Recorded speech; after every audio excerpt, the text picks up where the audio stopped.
গত মাস কয়েকে আপনারা একটা জিনিস লক্ষ্য করছেন যে আমাদের ন্যাশনাল টিমের ড্রেসিং রুমের একটা সুখী পরিবার চিত্র আমাদের সামনে বারবার আসতেছে। একটা কারণ তো ন্যাশনাল টিম ম্যানেজমেন্ট, বিশেষ করে ন্যাশনাল টিম ম্যানেজার তার কন্টেন্ট ক্রিয়েটর দিয়ে মাঝে মাঝে ছোট ছোট ভিডিও বিসিবি যে ফেসবুক পেজ ওখানে পোস্ট করেন। সেগুলোতে নতুন খেলোয়াড়দের কীভাবে রিসিভ করা হয়, ক্যাপ্টেনের ড্রেসিং রুমে বক্তৃতা, একজন আরেকজনকে প্রশংসা করা, টুকটাক খুনসুটি, এগুলোর ভিডিও আমরা দেখি। ফলে একটা সুখী পরিবার ফিল আমাদের মাথার ভিতরে তৈরি হয়। আমরা তো ভিজুয়ালি যা দেখি ওইটাই ফিলটা তৈরি হয়। তবে এইটা যে শুধু তৈরি করা ব্যাপার, নাফিস ইকবালের তৈরি করা ব্যাপার তা না।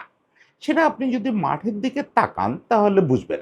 এই যে পাকিস্তানের বিপক্ষে আমরা টেস্টটা জিতলাম বা নিউজিল্যান্ডের বিপক্ষে ওয়ানডে সিরিজটা জিতলাম, এই সময় আপনি দেখবেন মাঠে খেলোয়াড়দের বডি ল্যাঙ্গুয়েজ, খেলোয়াড়দের পারস্পরিক যে আচরণ, ওই মুমিনুল মুশফিক মোটরসাইকেল চালাচ্ছে, লিটন আর শান্তর কথোপকথন, এই জাতীয় ব্যাপারে আপনি বুঝবেন যে খেলোয়াড়দের পারস্পরিক সম্পর্ক, পারস্পরিক বন্ডিং আগে অনেক দিনের চেয়ে বেটার। এখন এটাকে আমরা বলতে পারি যে একটা সুখী পরিবার ফেস চলতেছে আমাদের। তা আমার প্রশ্নটা হচ্ছে, এই প্রশ্নটা আমি বাংলাদেশ ন্যাশনাল টিমেরও কয়েকজনের সঙ্গে কথা বলে বোঝার চেষ্টা করছি। আর এমনিতে জিনিসটা বহু চর্চিত, পৃথিবী জুড়ে খুব আলোচনা হয় এটা, যে বাংলাদেশ টিম কি জিততেছে বলে সুখী পরিবার মনে হচ্ছে, নাকি সুখী পরিবার হয়েছে বলে ম্যাচ জিততেছে। এটা খুব জটিল একটা প্রশ্ন। এটা অনেকটা ডিম আগে না মুরগি আগের মতো একটা প্যারাডক্স। এটার আসলে সরল কোনো উত্তর হয় না। তবে আমি একটু আলোচনা করব বাংলাদেশের পার্সপেক্টিভে। আমরা কি দেখি, বাংলাদেশের টিম কখন আসলে রেজাল্ট পায়? সেটা কি সুখী পরিবার হলে পায়, নাকি রেজাল্ট পেলে সুখী পরিবার হয়? এই আলোচনাটা একটু করব। কি যেটা শব্দ বললাম এটা হচ্ছে আসলে ওপাশে? ডিম আগে না মুরগি আগের মতো একটা প্রশ্ন। আপনি মীমাংসায় পৌঁছাইতে পারবেন না। কারণ বেশিরভাগ ক্ষেত্রেই আপনি দেখবেন জিততে থাকা টিমের ড্রেসিং রুমকে খুব সুখী মনে হয়, খুব সুখী মনে হয়। পরে হয়তো ৫০ বছর পরে, ৫ বছর পরে অনেক কিছু জানা যায় যে আসলে সুখ ওরকম ছিল না। কিন্তু জিততে থাকা team always looks very happy family. এটা আপনি ধরেন এখন আর্জেন্টিনা টিমের দিকে তাকাইলে দেখবেন।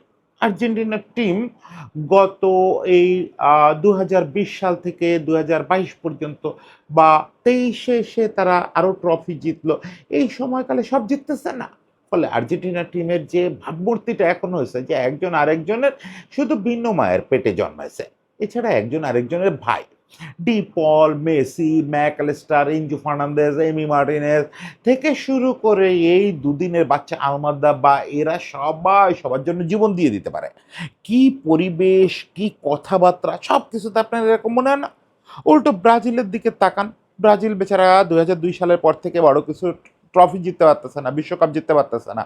ফলে ব্রাজিলকে দেখলে আপনার মনে হয় ওই এন্ড্রিক থেকে শুরু করে ভিনি কেউ বোধহয় কাউরে দেখতে পারে না। ওরা ওই মাঠ থেকে বেরোয় একজন বোধহয় আরেকজনকে কিলানো শুরু করে। বা এই দুদিন বাদে বাদে এই নেইমারের সঙ্গে রবিনোর ছেলের গ্যাঞ্জাম, অমুক তমুক এইসব খবর আসে। রিয়াল মাদ্রিদ নিয়ে যেমন খবর আসে। এখন ঘটনাটা আসলে কি হয়? ওইগুলো গ্যাঞ্জাম হচ্ছে বলে ড্রেসিং রুম ওরকম অশান্ত বলে কি রেজাল্ট আসতেছে না? নাকি রেজাল্ট আসতেছে না বলে সবাই ক্ষেপে খুপে গেছে? আসলে দুটো ঘটনারই উদাহরণ দুনিয়ায় আছে। যে আপনি যদি ড্রেসিং রুম খুব ভালো রাখতে না পারেন, তাহলে যত ভালো পারফর্মই করেন, তাহলে রেজাল্ট পাবেন না। তারপরেও রেজাল্ট পাবেন না। ইন্ডিভিজুয়াল ব্রিলিয়ান্স দিয়ে শুধু টিম রেজাল্ট আসে না। আপনি অনেক বড় বড় টিম পৃথিবীর ইতিহাসে খুঁজে পাবেন যারা শুধুমাত্র অশান্তি করে, ওই ড্রেসিং রুমে গ্যাঞ্জাম করে, ড্রেসিং রুমে একজন আরেকজনকে কোঅপারেট না করে, ওইটার আসরে মাঠে গিয়ে কোঅপারেটিভ খেলাটা খেলতে পারে নাই। ফুটবল, ক্রিকেট সব জায়গায়। ফলে তারা রেজাল্ট পায় নাই। ড্রেসিং রুম সুখী হওয়াটা জরুরি। আবার এটাও সত্যি যে আপনি মাঠে জিততে থাকলে আপনার ড্রেসিং রুমকে সাময়িকভাবে হলেও সুখী মনে হবে। ভেতরে ভেতরে যাই থাক, আপনি ওই যে স্টিভ আর অস্ট্রেলিয়া টিমের কথা ভাবতে পারেন, যে টানা ১.৫ দশকের মতো সময় তাদের সামনে তো কেউ দাঁড়াতেই পারতো না। এমনিতে অস্ট্রেলিয়া চিরকালই ইনভিনসিবল, কিন্তু স্টিভ আর এই টাইমটা কোনো ফরম্যাটে কেউ তাদের বিপক্ষে জিততে পারতো না। ফলে মনে হতো খুব সুখী পরিবার। এই তো পরে তো আমরা শেন ওয়ার্নের আত্মজীবনী দেখছি, গ্লেন ম্যাকগ্রার অল্প স্বল্প কথাবার্তা দেখছি, সবার দেখছি।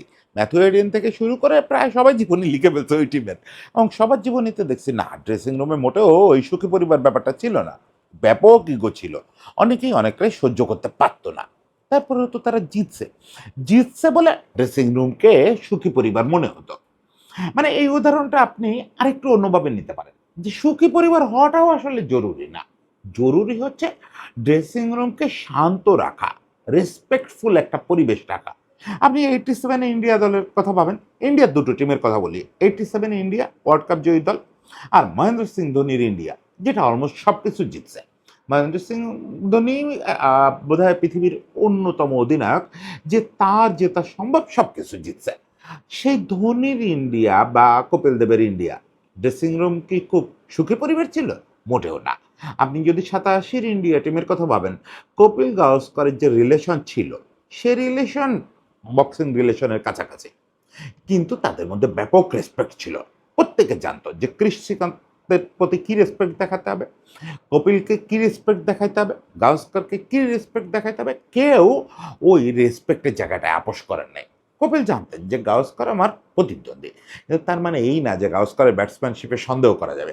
একই রকম ধোনির জামানায় যদি দেখেন, ধোনি শুরুতে সেবাগকে পাইছে, গম্ভীরকে পাইছে, পরে তার তো প্রায় পুরোটা ক্যারিয়ার, সব সফলতার ক্যারিয়ার জুড়ে তার সঙ্গী ছিল যুবরাজ, যে তার জীবনের একদম সেই বয়সভিত্তিক দল থেকে শত্রু। দুজনের সম্পর্ক ভয়াবহ সাপে নেউলে ছিল, কিন্তু কখনো রেসপেক্টের অভাব হয় নাই। কখনোই ধোনি ওই ফিল্ডটা যুবরাজকে দেয় নাই যে বাবা তোমার প্রতি আমার ডিসরেসপেক্ট আছে। সে সবসময় ওই ফিল্ডটা দিচ্ছে যে you are the best match winner of the world, তোমাকে আমি অপছন্দ করি ঠিক আছে, কিন্তু তুমি বেস্ট। এই যে রেসপেক্টের রিলেশনটা, সুখী পরিবার হওয়াটা সবসময় জরুরি না, রেসপেক্টের রিলেশন থাকলেই হয়। সেটা আবার আপনি রিয়াল মাদ্রিদ, বার্সেলোনা, ইভেন ব্রাজিলের বিশ্বজয়ী দল এগুলোর দিকে তাকালেও বুঝবেন যে এইসব জায়গায় পারস্পরিক সম্পর্ক সবসময় ভালো ছিল না। আপনার কি ধারণা 2002 ব্রাজিল দলের সবার ভিতর ভালো সম্পর্ক ছিল? মোটেও না। অনেকের ভিতরে রীতিমতো বক্সিংয়ের রিলেশন ছিল। বা ধরেন মাইকেল জর্ডানের সঙ্গে তার টিমের সবার কারোর পড়তো না, খুবই বাজে সম্পর্ক ছিল, কিন্তু রেসপেক্টের কোনো অভাব ছিল না। জর্ডান তার টিমের সবাই খুব রেসপেক্ট করতেন। এই জিনিসগুলোই আসলে টিম তৈরি করে। সুখী পরিবার বললে আসলে এইটা বোঝা উচিত যে রেসপেক্টফুল একটা টিম, সবাই সবাইকে রেসপেক্ট করে। সেই জিনিসটা আমাদের হারায় গেছিল। আমাদের দেশের বাস্তবতা অবশ্য আমি খুব বুঝি এবং দেখি, কারণ আমাদেরটা একটু অন্যরকম, তো আমরা বাঙালি জাতি হিসেবে খুব ইমোশনাল। আমাদের আসলে সুখী পরিবারই লাগে। আমরা শুধু রেসপেক্টফুল পরিবার দিয়ে ম্যাচ জিততে পারি না, মাঠে ওই পারফরমেন্সটা অনুবাদ করতে পারি না। আপনি দেখবেন আমাদের টিম যখনই ভালো করছে তার একটা পূর্ব শর্ত হয়েছে টিমটাকে একটা ফ্যামিলি এনভায়রনমেন্টে আনা। এই যে দীর্ঘকাল আমাদের দুর্দান্ত একটা টিম নিয়ে তামিম, সাকিব, মুশফিক, তারপরে রিয়াদ, কত বড় বড় পারফর্মার, সঙ্গে নাসির, সাব্বির, দীর্ঘদিন পর্যন্ত 13-14তে একা যাচ্ছে তাই করে হারতেছিলাম আমরা, হংকং টংকং এর কাছে হারতেছিলাম। সেই টিমেই মাশরাফি ঢুকলো, একেবারে সেম টিম, ঢুকে টিমটাকে একটা ফ্যামিলি বানালো।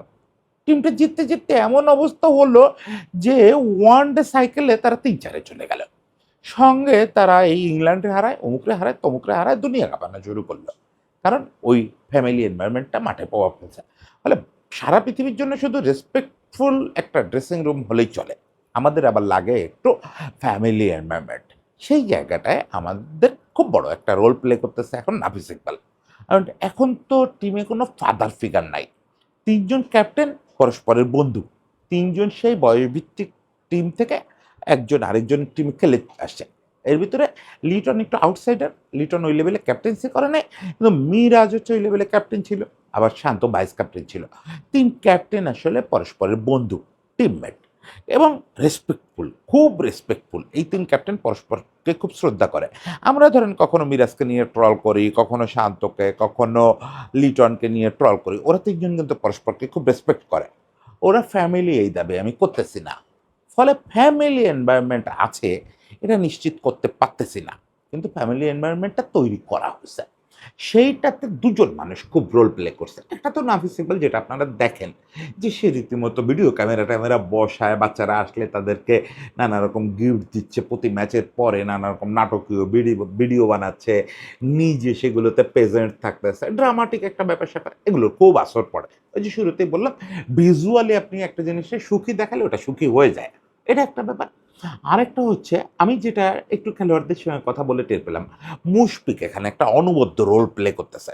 যদিও সে আছে শুধু টেস্ট টিমে, কিন্তু সে বাকি টিমগুলোরও মেম্বারদের সঙ্গে রেগুলার তাদের একটা কাউন্সেলিং করা, তাদের একটা ফ্যামিলি এনভায়রনমেন্টে রাখা, এই জিনিসটায় খুব রোল প্লে করতেছে।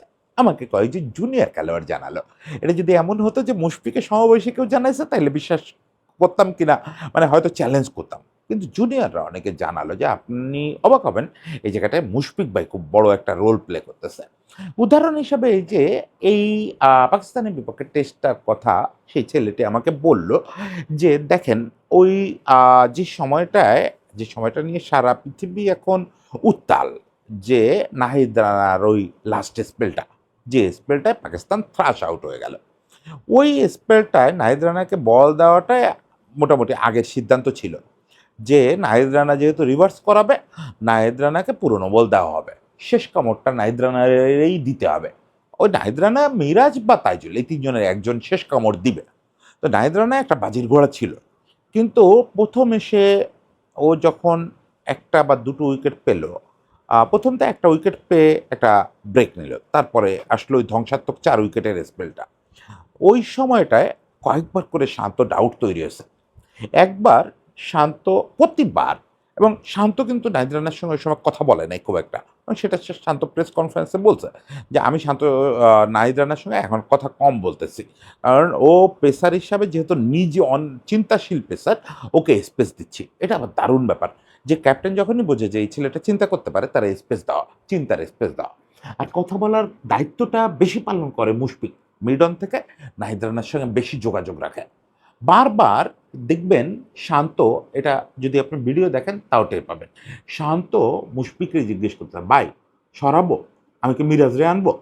তাইজুল আর ২ পাশে বল করতেছে। রানা। শা মুশফিক বলতেছে, "না থাক, সময় আছে। পারবে, পারবে, হচ্ছে।" মানে এই যে ব্যাপারটা, মুশফিক ওদের উপরে একটা কন্ট্রোল তৈরি করতে পারছে। কন্ট্রোল না ঠিক বলবো, আস্থার একটা জায়গা তৈরি করতে পারছে। যে মুশফিকের এক্সপেরিয়েন্স, মুশফিকের ফাদারলি ফিগার, এগুলো মিলে শান্ত, রানা, লিটন সবাই ভরসা করে। এক পর্যায়ে যেটা হলো, মিডন থেকে খেলোয়াড়টারে ফিল্ডারটারে টেনে আরো ক্লোজে আনা হবে কিনা, এটা রানা চাইছে আরো ক্লোজে আনার জন্য। নাকি মিরাজ চাইছে।